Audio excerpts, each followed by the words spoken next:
तो चलिए आज एक ऐसी कमाल की ई कॉमर्स कहानी सुनते हैं जो ये साबित करती है कि एक जबरदस्त आइडिया किसी भी छोटे शहर से निकलकर पूरी दुनिया में छा सकता है।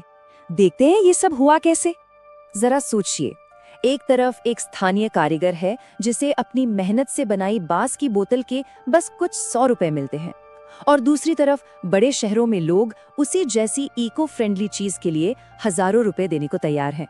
बस इसी कीमत के अंतर ने इस पूरी कहानी को जन्म दिया। तो इस कहानी के हीरो हैं राहुल, जो एक टियर 2 शहर के स्टूडेंट थे। उन्होंने नोटिस किया कि हाथ से बनी ये बांस की बोतलें जो उनके शहर में इतनी सस्ती मिलती थीं, उनमें कुछ तो खास बात थी। उन्होंने एक ऐसे मौके को देख लिया जिसे बाकी सब बस नजरअंदाज कर रहे थे। राहुल का पूरा बिजनेस इसी एक सिंपल से आर्थिक सिद्धांत पर बना था।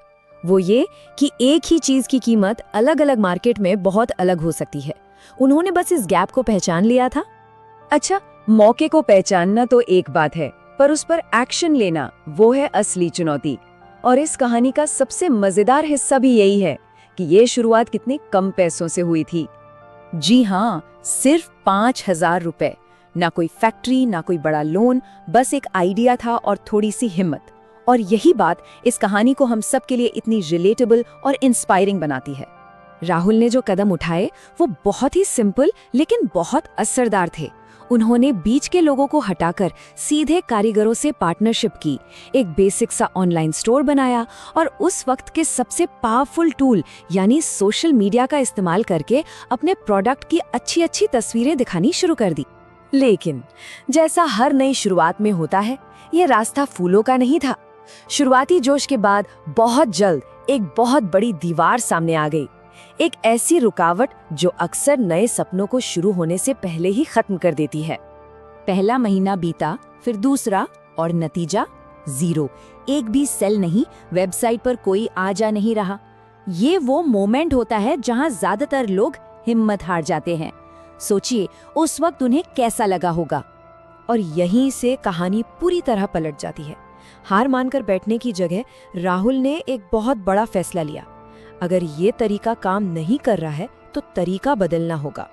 उन्होंने खुद को नई स्किल सिखाने का फैसला किया।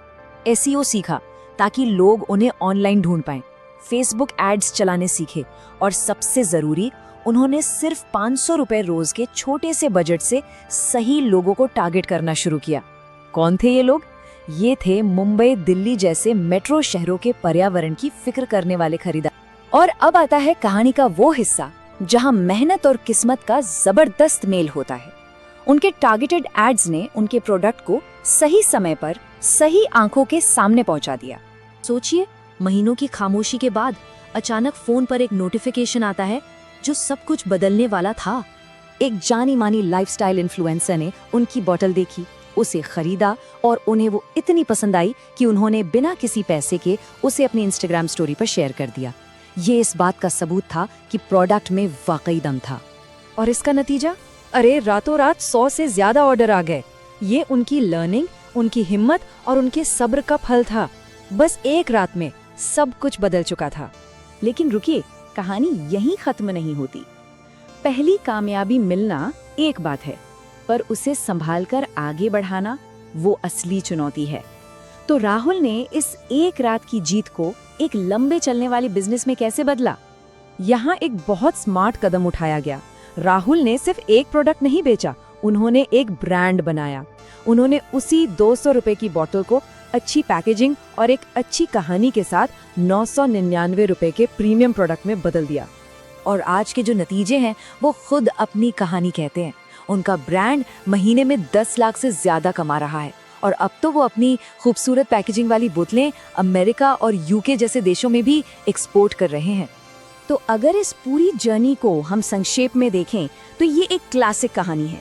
एक आइडिया से शुरुआत होती है, फिर एक संघर्ष का दौर आता है, जिसके बाद सीखने और बदलने से तरक्की होती है, और आखिर में मिलती है एक शानदार सफलता। और ये कहानी हमें एक बहुत जरूरी सवाल पर लाकर छोड़ देती है। राहुल की कहानी ये दिखाती है कि मौके अक्सर हमारी आंखों के ठीक सामने होते हैं।